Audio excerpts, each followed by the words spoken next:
Hello and welcome to Mind Shifters Radio. I'm Tim Hayes. I'm your host for the first hour. And today is Tuesday, January 26th, 2021. As always, we're grateful to everyone who's joining us here today, whether you're joining us live or listening through the archives, as we spend another couple of hours teaching and supporting people in using some of the most powerful, effective, efficient, and accessible tools I've ever encountered in my over 46 years of doing therapy. These tools are gratefully available absolutely free at whyagain.org. If and when you go to that website, we invite you to click on the red and white bullseye in the center of the page, or the link in the upper left-hand corner of most pages that says Start Here.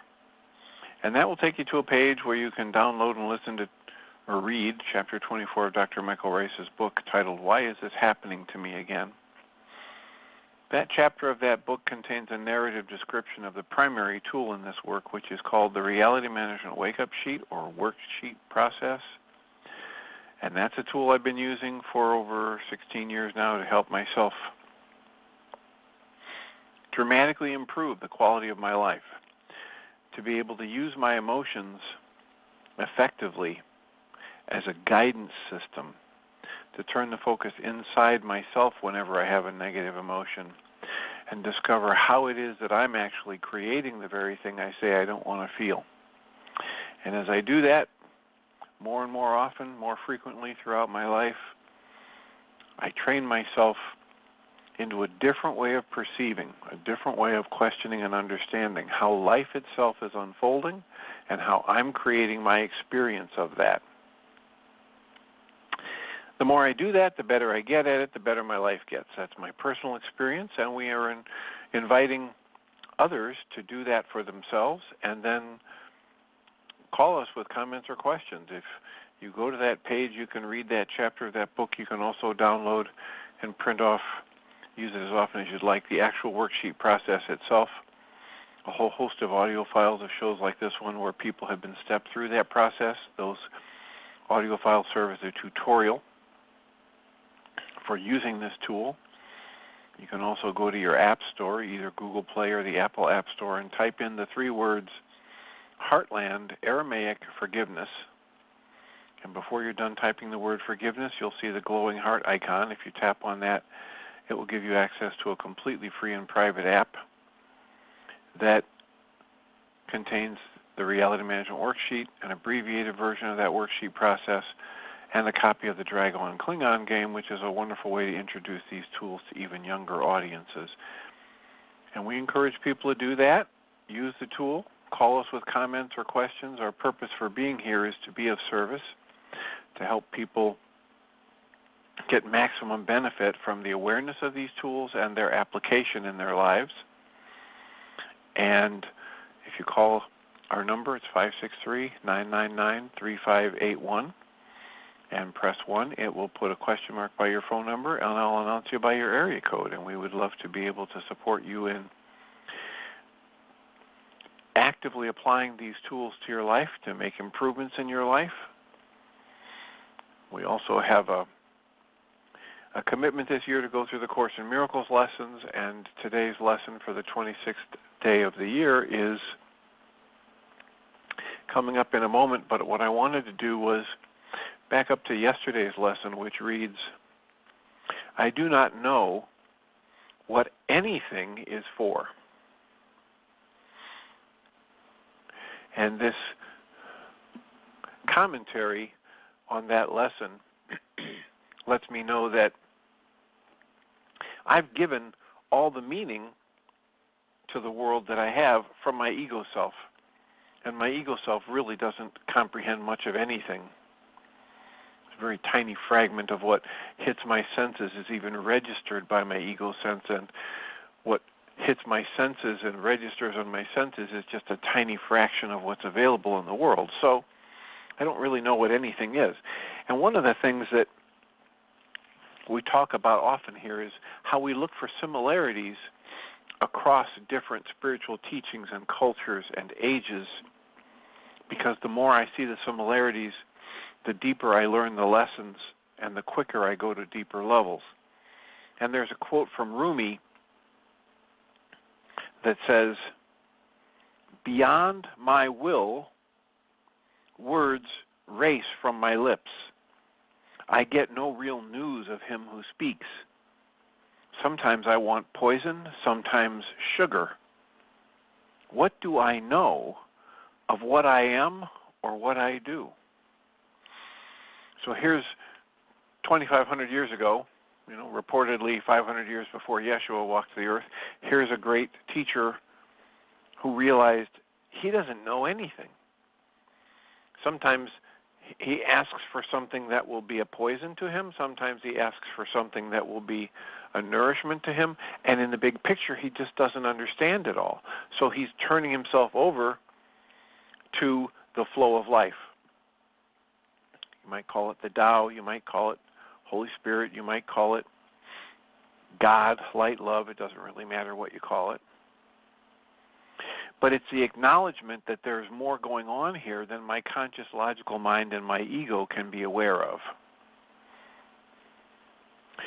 So, just a little excursion into a parallel teaching that gets at the very same thing. Lesson 25 from Course in Miracles was, "I do not know what anything is for." And Rumi asks us, what do I know of what I am or what I do? Today's lesson, lesson 26, reads, "My attack thoughts are attacking my invulnerability." Now this is one of those lessons that uses a word that starts getting people spinning. So I like to change the word to something that represents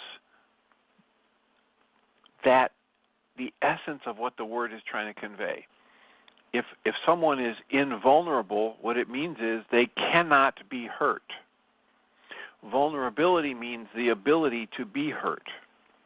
Invulnerability means inability to be hurt. So, when I read lessons like this, they make more sense to me. They flow better when I change a word like invulnerability to a phrase like my perfect safety. So, lesson 26, the way I would report it, and I talk about it and think about it for myself, is that when I create attack thoughts, they're only attacking my perfect safety. And my perfect safety is solid, is ever-present, is my essence. The essence of awareness, consciousness, cannot be attacked. It is always solid and whole. So the commentary on this lesson, lesson 26, is, my attack thoughts are attacking my invulnerability. The commentary is, it is surely obvious that if you can be attacked, you are not perfectly safe. You are not invulnerable. You see attack as a real threat. That is because you believe that you can really attack. And what would have effects through you must also have effects on you. It is this law that will ultimately save you, but you're misusing it now. You must therefore learn how it can be used for your own best interests rather than against your best interests. Because your attack thoughts will be projected, you will fear attack. And if you fear attack, you must believe that you are not perfectly safe. You must believe that you are not invulnerable. Attack thoughts, therefore, make you vulnerable, put you in a place where you can actually be hurt in your own mind. And this is where the attack thoughts are, in your own mind. Attack thoughts and your perfect safety, your invulnerability, cannot be accepted together. They contradict each other. You're either perfectly safe or you're not, and you can be attacked. You can be hurt. The idea for today introduces the thought that you always attack yourself first.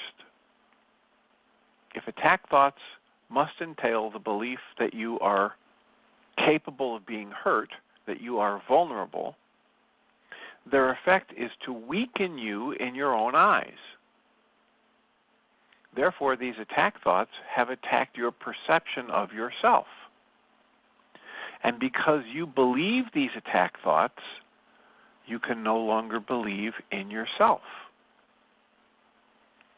A false image of yourself has come to take the place of what you actually are.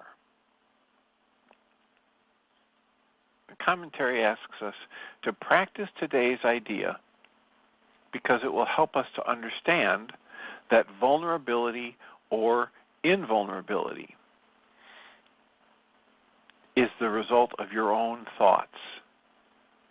Nothing except your own thoughts can attack you, can attack your essence, can create your experience of life. Nothing except your thoughts can make you think you are vulnerable to being hurt. And nothing except your thoughts can prove to you that this is not so. 6 practice periods are required in applying today's idea. A full 2 minutes should be attempted for each of them, although the time may be reduced to a minute if the discomfort is too great. Do not reduce it further. The practice period should begin with repeating the idea for today, then closing your eyes and reviewing the unresolved questions whose outcomes are causing you concern. The concern may take the form of depression, worry, anger, a sense of imposition, fear, foreboding, or preoccupation. Any problem as yet unsettled that tends to occur in your thoughts during the day is a suitable subject.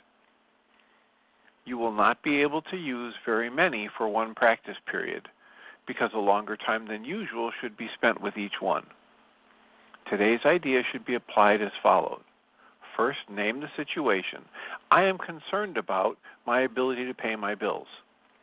Then go over every possible outcome that has occurred to you in that connection and which has caused you concern, referring to each one quite specifically, saying, I am afraid bankruptcy will happen. I am afraid homelessness will happen. I am afraid depression will happen.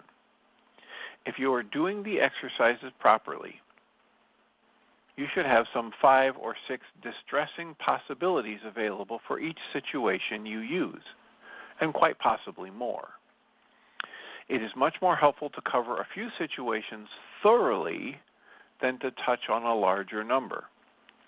As the list of anticipated outcomes for each situation continues, you will probably find some of them, especially those that occur to you toward the end, less acceptable to you. Try, however, to treat them all alike to whatever extent you can. After you have named each outcome of which you are afraid to tell yourself,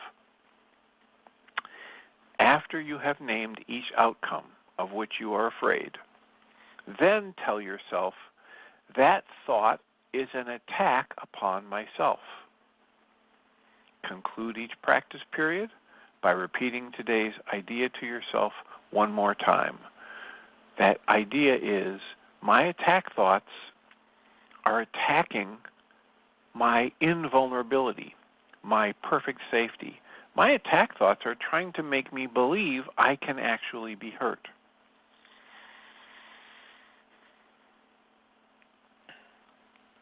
As we've mentioned, we are also working through the Course in Miracles Experiment book by Pam Grout, and her chapter 26 reads as follows. She titles it, 2 Words or 10? She quotes Eckhart Tolle, who said, if you could observe the physiological changes that take place in your body when you're in negative states, you would stop immediately. That's from Eckhart Tolle. Pam writes, in a funny skit on Mad TV, Bob Newhart plays a shrink offering stop it therapy. A client named Catherine comes to him with panic attacks. She's afraid about being buried alive in a box. Newhart's Dr. Schweitzer asks, has anyone ever tried to bury you in a box? Catherine replies, no, but thinking about it makes my life horrible. I can't go through a tunnel or be in an elevator or in a house, anything boxy. Dr. Schweitzer then says, I'm going to say 2 words. I want you to listen very, very carefully. Catherine asks, should I write them down? Dr. Schweitzer says, most people find they can remember them. Of course, his 2 words are stop it. And they weren't what Catherine really wanted to hear. She wanted to go on and on about being bulimic, about having self-destructive relationships with men, about her germ phobia, about being afraid to drive. Dr. Schweitzer's 2 words, lesson 26, my attack thoughts are attacking my invulnerability, isn't what most of us want to hear. It basically says that any thought that's not of love is an attack upon ourselves, an attack upon our perfect safety, our invulnerability. If it's true that nothing can hurt me, as this lesson promises, maybe I could actually benefit from Dr. Schweitzer's comical 5-minute, $5 therapy. Instead, I'm asked to stop for 2 minutes, 6 different times today, and recognize that any thought of worry, anger, depression, or foreboding is an actual knife I thrust into my own psyche. In each of the 2-minute sessions, I review a painful situation. I am concerned about getting to this appointment on time. And then I'm asked to go over all the possible outcomes. I'm afraid I'll be late. I'm afraid I'll get fired if I'm late. I'm afraid the people will make fun of me because I've been late before. After naming each outcome I fret about, I simply tell myself that thought is an attack upon myself. Attack thoughts, which make up the bulk of my incessant thinking, create a false image of who I really am. Slowly but surely, as I start identifying my attack thoughts, I can give them to what I like to call Holy S.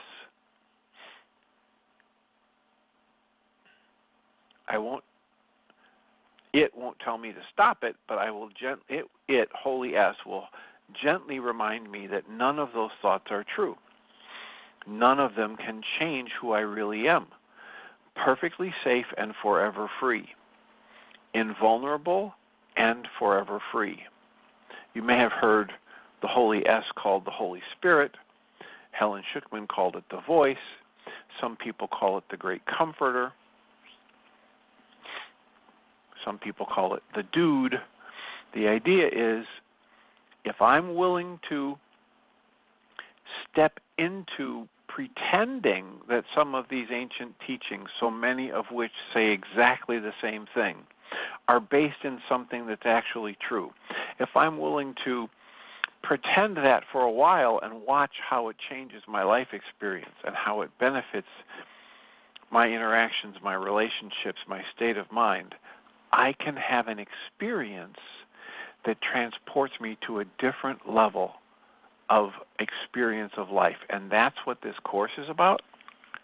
That's what every one of these exercises is about, and that's what we're inviting everyone here to do. So our call-in number is 563-999-3581. If you call that number and press 1, I will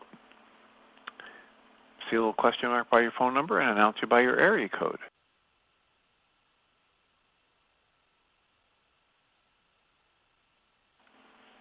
So how can we support you?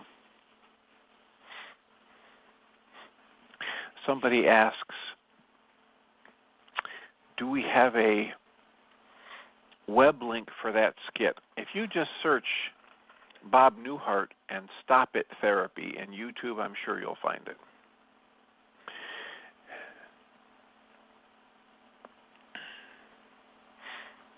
And Eckhart Tolle, in the quote at the beginning of this chapter 26 from Pam Grout's book, sounds just like The Way of Mastery and Bruce Lipton, a cellular biologist, when he says, if you could observe the physiological changes that take place in your body when you're in negative states, you would stop those negative states immediately.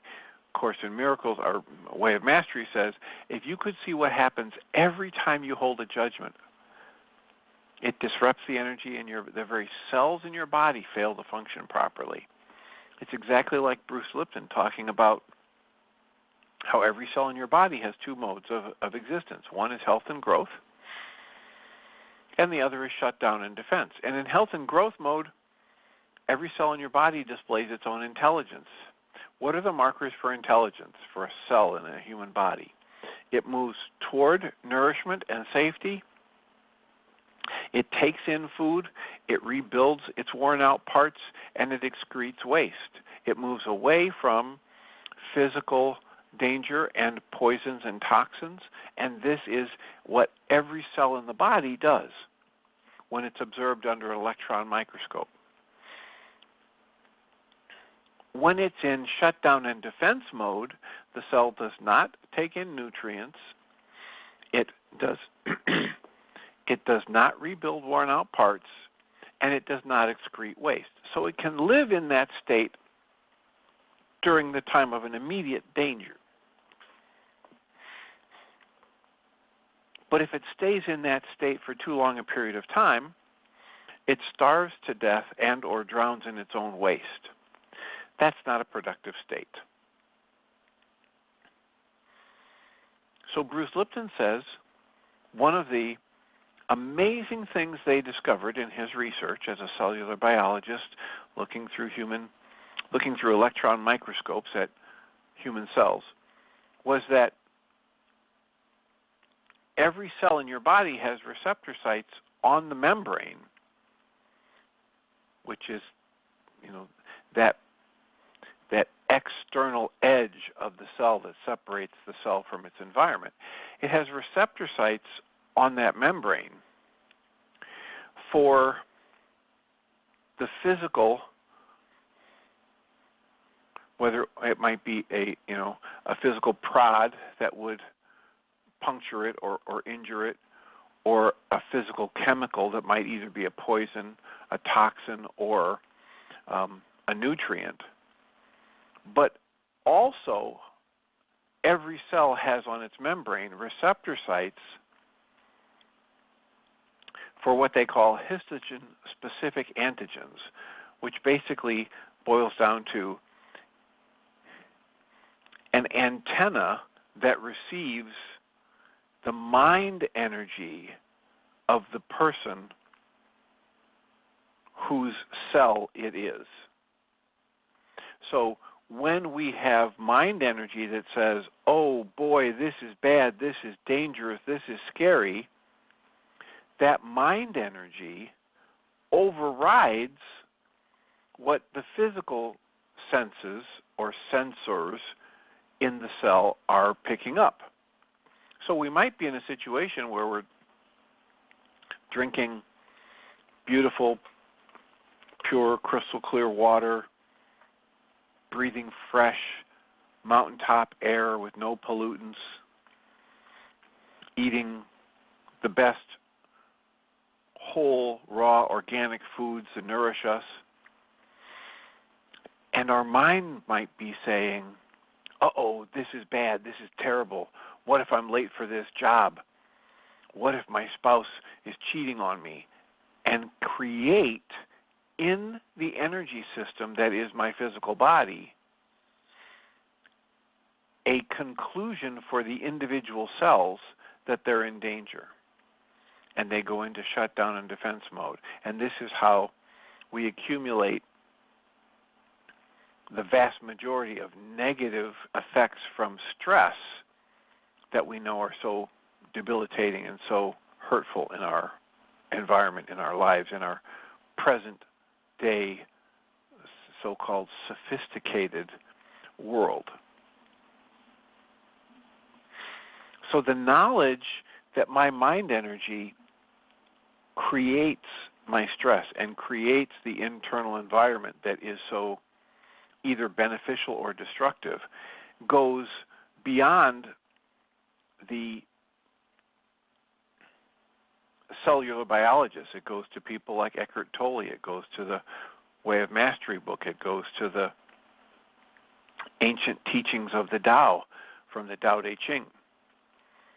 And our option basically is to listen to that teaching and its obvious benefit to us, or pretend it's not true, even though it comes at us from so many different sources that it's like it's the clarion call to say, please wake up before you do further damage to yourself.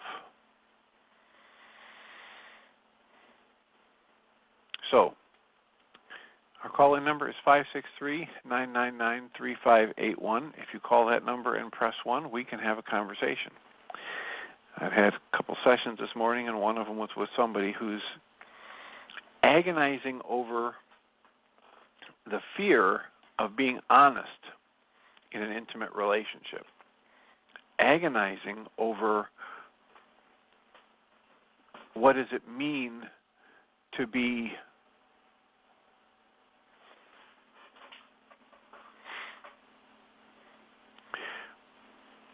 his words over and over again are brutally honest.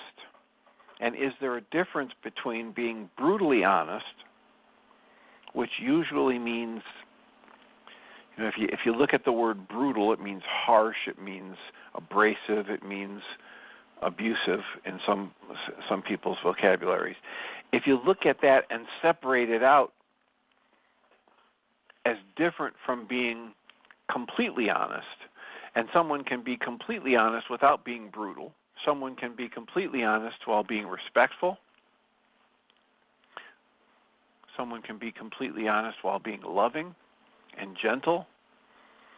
For the most part, a surgeon who's slicing open an abdomen is very honest, completely honest about the risks, about the potential benefits, and yet you might describe that act as brutal.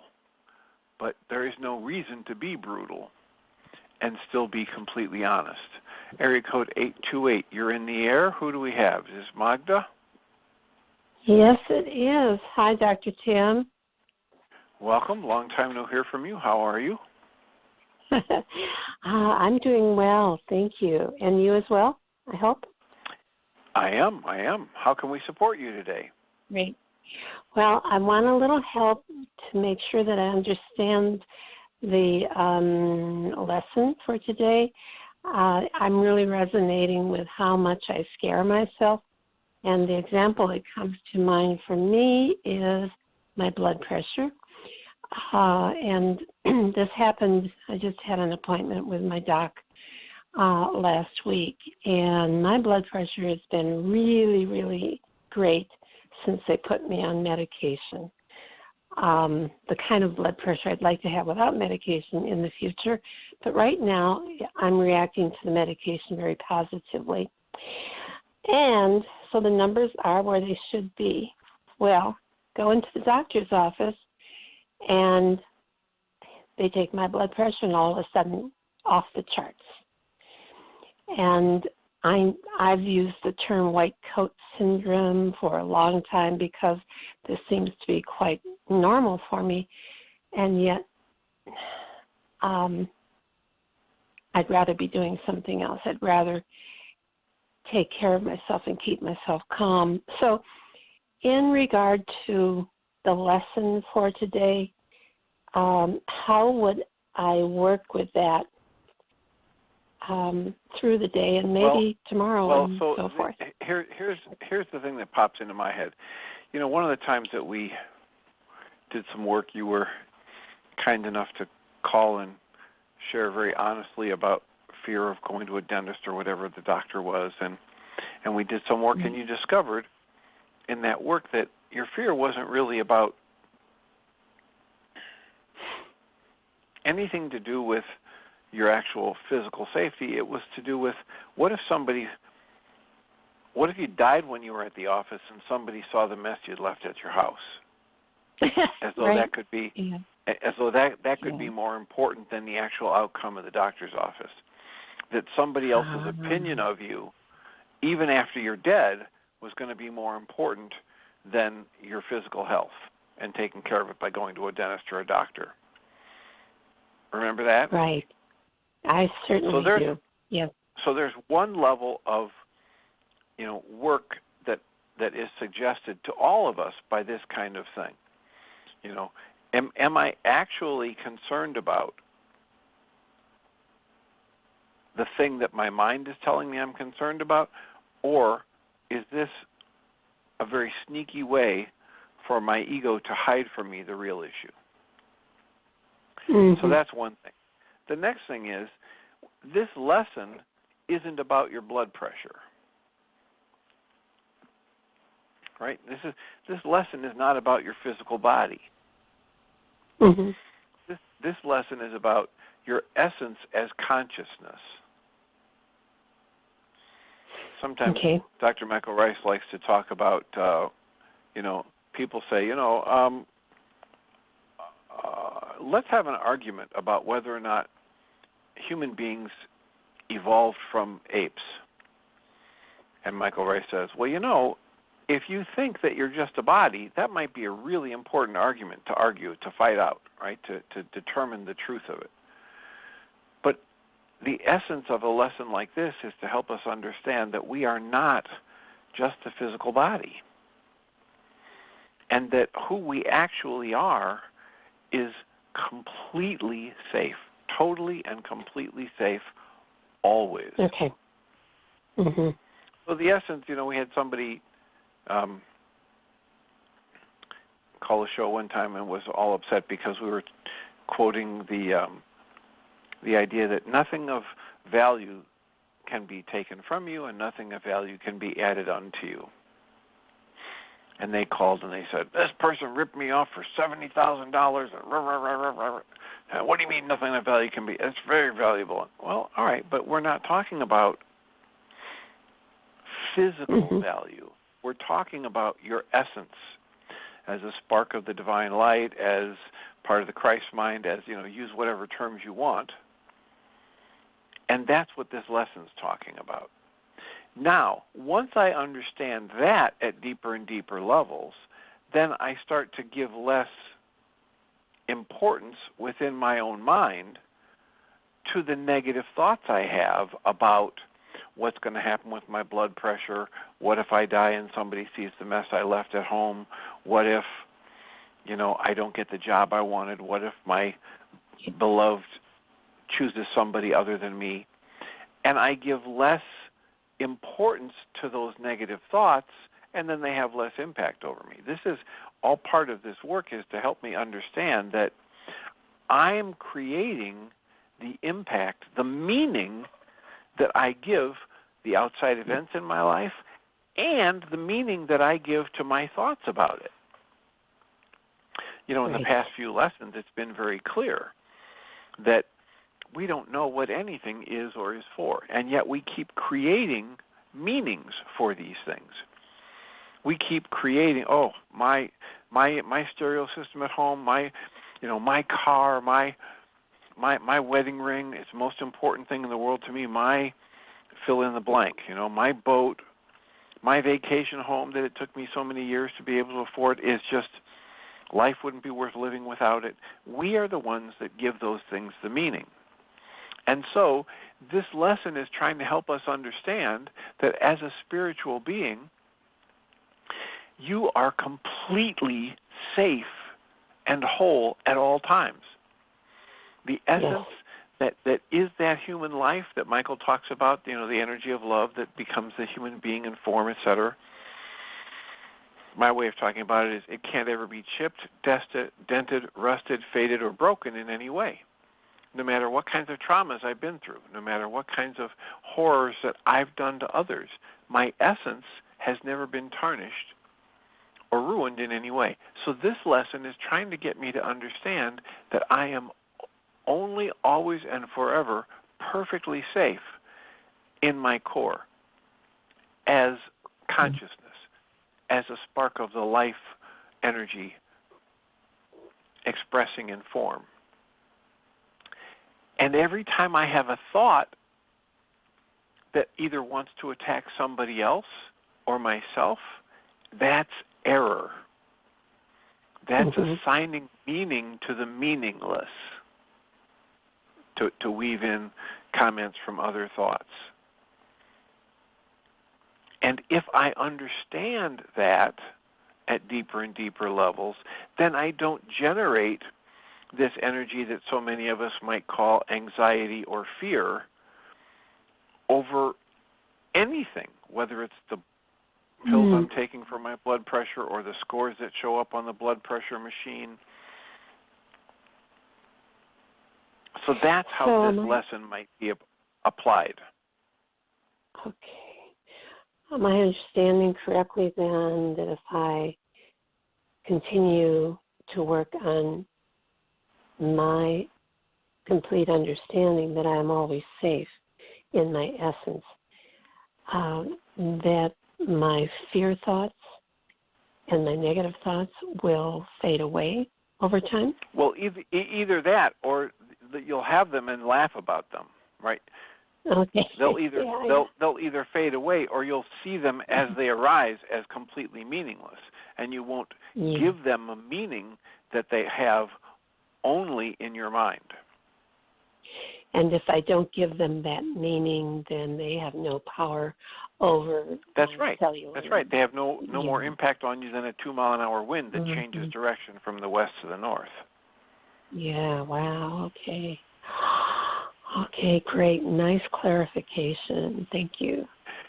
And so the idea is, there are so many wonderful tools in Michael's work and in others, but in Michael's work specifically, to help me understand what am I making this situation mean? How is this situation resonating something else from my past that was troublesome or traumatic, and how am I making this mean something related to that past or creating a meaning for myself that's not obvious on the surface from the conscious logical mind. Right. Okay. Great.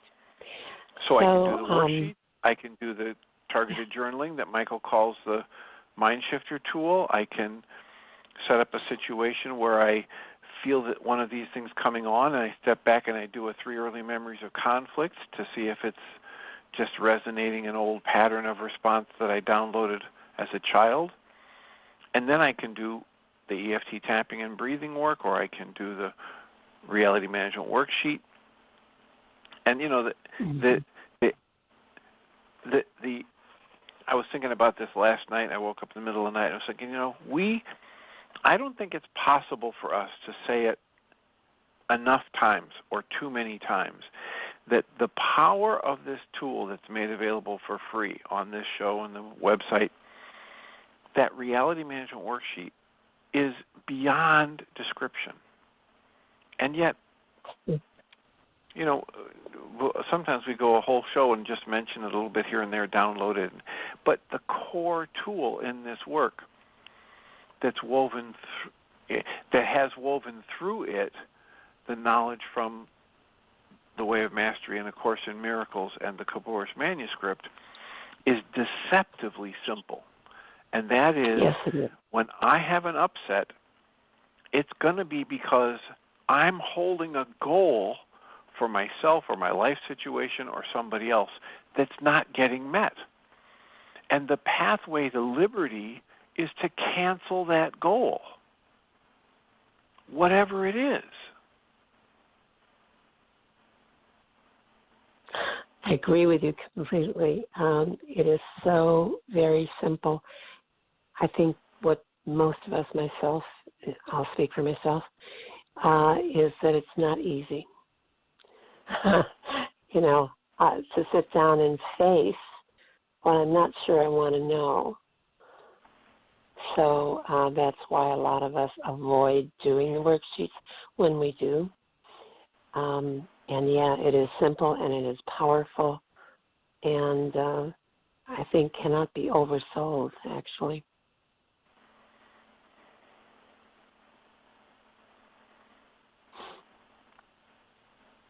Did I lose you? We're here. We're here. I'm just Okay. sitting with that. I mean, it hit me in the middle of the night, and I thought, we do these radio shows, and sometimes we have no idea how many people are hearing it or listening, or how many people actually use the tools and find benefit.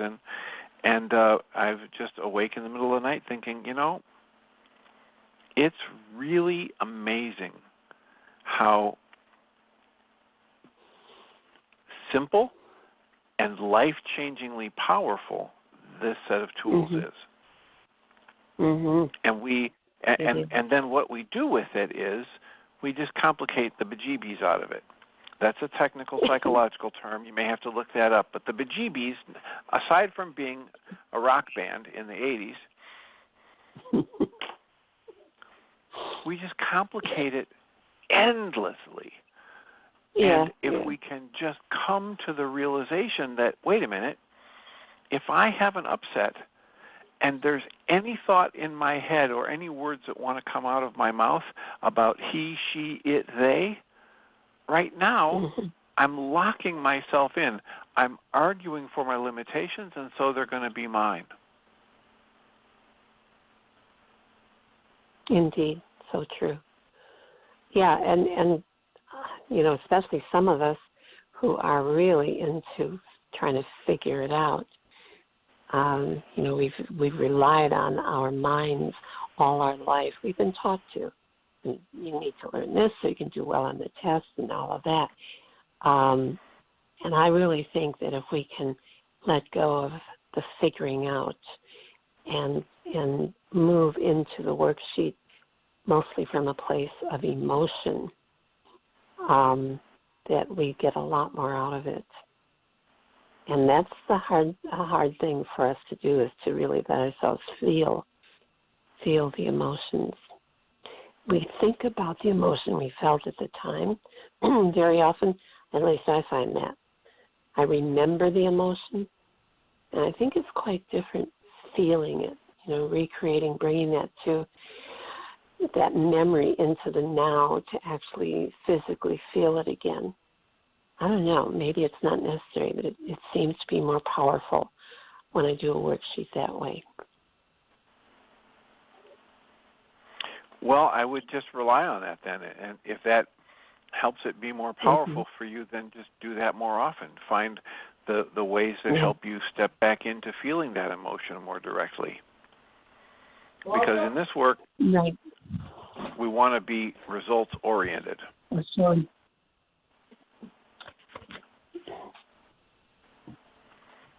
Whoops. We had an interruption there. That's all right. Okay. We're good. It happens.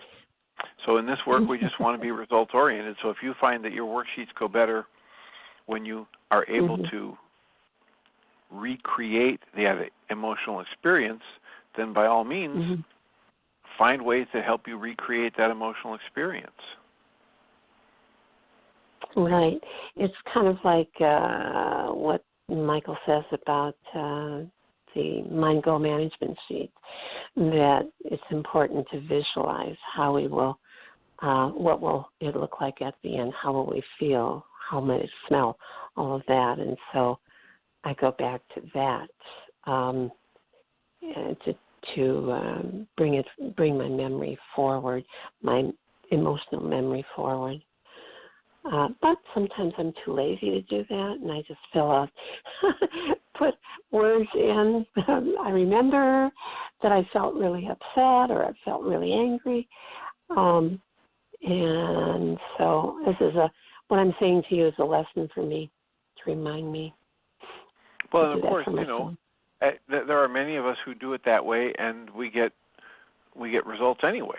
They may not be quite as powerful as if we would bring up the full deep emotion, but there's still benefit to be had by practicing the awareness that every time I have a negative emotional state going, whether I am aware of it or not in that moment, if I stop and slow down and ask, I will be able to see how I'm holding on to a goal in that moment that's not getting met. Mm-hmm.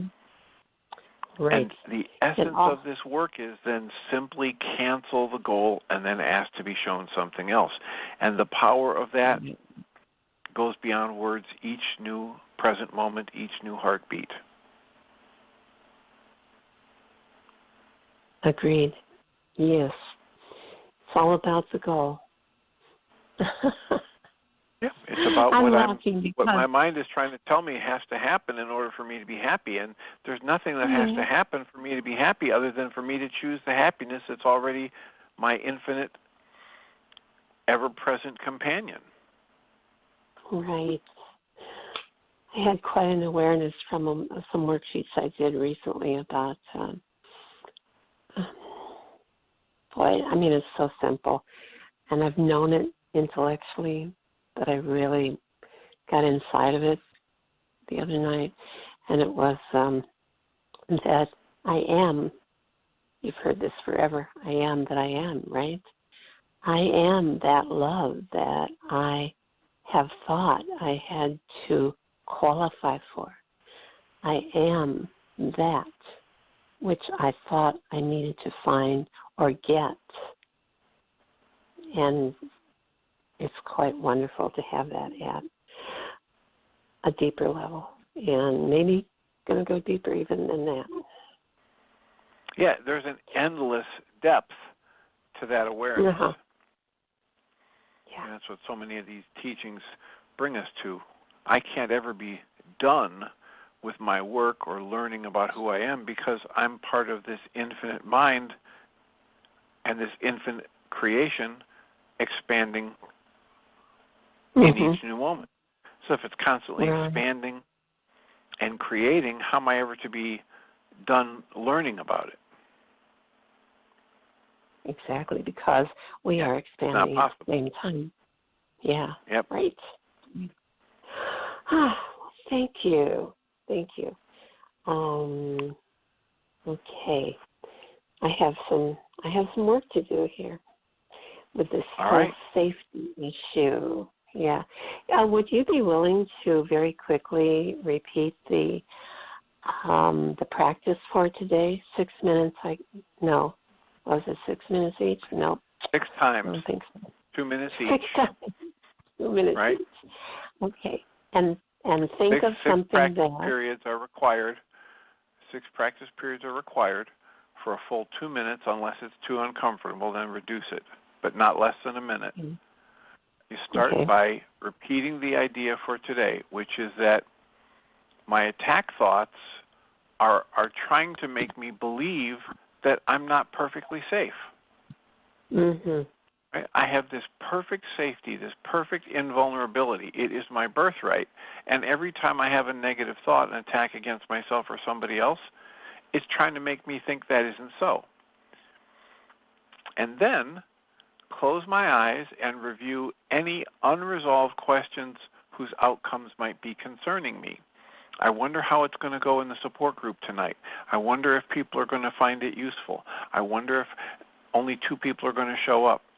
I wonder if my bill made it to the landlady on time. I wonder if my blood pressure is going to go up the next time I go to the doctor. Mm-hmm. Whatever that is, pick one situation and then let as many of those upsetting thoughts come to mind as possible. Right? Any problem as yet unsettled that tends to recur in your thoughts is a suitable subject. And you won't be able to use very many of them, so just pick 1 or 2 of them and then let yourself see all the negative thoughts that might come up from that. I'm concerned about my blood pressure. I'm concerned about the doctor wanting to up my medication, even though my blood pressure is good when I'm home. I'm afraid that I'll have an allergic reaction to the coronavirus vaccine. I'm afraid I'm going to get coronavirus, whatever it is, right? I let it come up, and then after I name each outcome, I tell myself, that thought is an attack upon me. That thought is trying to make me believe that I'm not perfectly safe. That thought is trying to make me feel that I'm not the essence of love extending in form. And after I do that, for every thought that comes up about whether it's the blood pressure or the support group tonight or how many patients are going to show up in the snowstorm today, then I say, that thought is an attack upon me. That thought is an attack upon my perfect safety. That thought is an attack upon my invulnerability. And then I end the practice at the end of the 2 minutes with, my attack thoughts are attacking my invulnerability. My attack thoughts are trying to make me believe I'm not perfectly safe the way I was created to be. Okay. I better get my book out and look at that myself. This is such a great lesson. One of many. We've only just begun. Thank you. Well, and one of the reasons I have to join you in that, one of the reasons that this is such a great lesson is because it's trying to help us understand, without saying it as directly as I'm trying to say it, that you were created perfectly safe, your essential nature is completely safe and immutable and constant and steady, and it can't ever be damaged, chipped, dented, rusted, faded, or broken in any way. And that's what this lesson is trying to help us see by helping us remove everything that's an attack thought against that. Helping us understand that every negative thought we have is in error. Super. What a super, super lesson. And you have done a wonderful job of explaining it, again, to me. I think I understand it much deeper than when I called. I appreciate it. All right. Well, I'm glad you think so. I'm glad it's useful, and then we appreciate the call. Blessings. Okay. And blessings to you. Thank you. You're welcome. All right. Bye-bye. So somebody typed in the chat room, and I think Jeannie just answered it. Yep.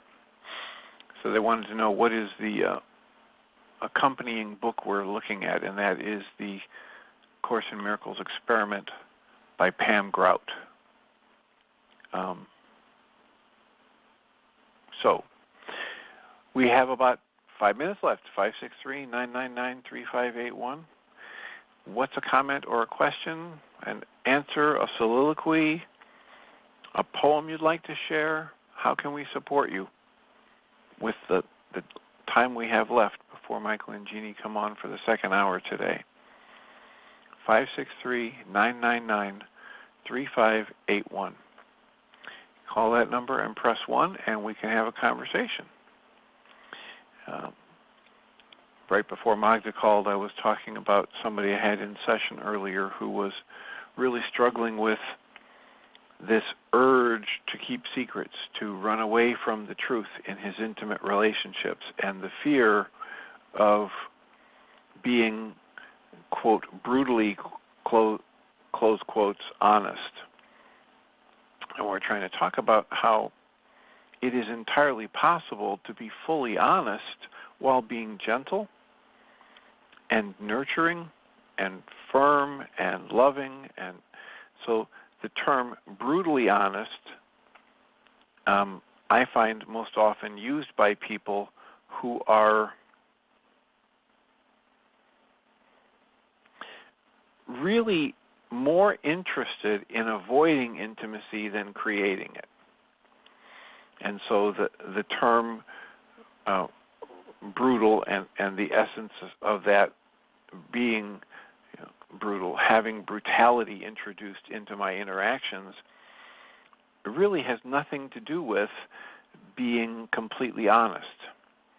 Because in my complete, open, and honest experience, there is nothing in that that demands brutality or harshness.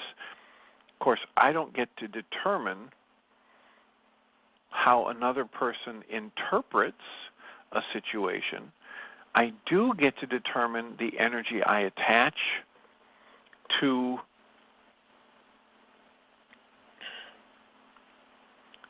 an interaction between me and somebody else, my tone of voice, my energy, I get to determine what it means for me, but I don't get to determine what it means for them. I can state something as openly, honestly, gently, and lovingly as I know how, and everybody who hears it is open to create their own response. They're free to create a meaning for that that is loving or hurtful, neutral or negative, positive, hopeful, etc.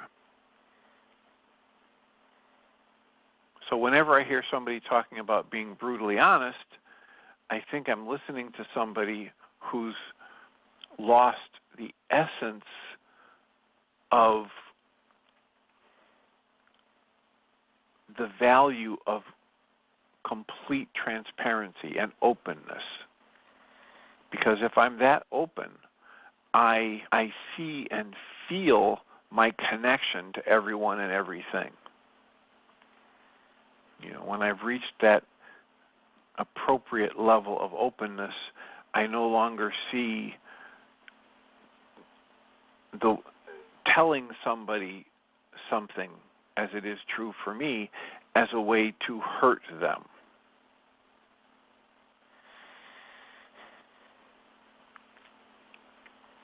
So, I'll just remind us all that we come from love. We're made of this stuff we call love. We actually are love, and everything else is false. And we've got another hour coming up with Michael and Jeannie. Welcome, Jeannie Ryce. Thank you, Dr. Tim. I appreciate that, and you very much. Good. We'll have a lovely show. Thanks. All right. Well, we welcome everybody to the second hour of Mind Shifters Radio. Today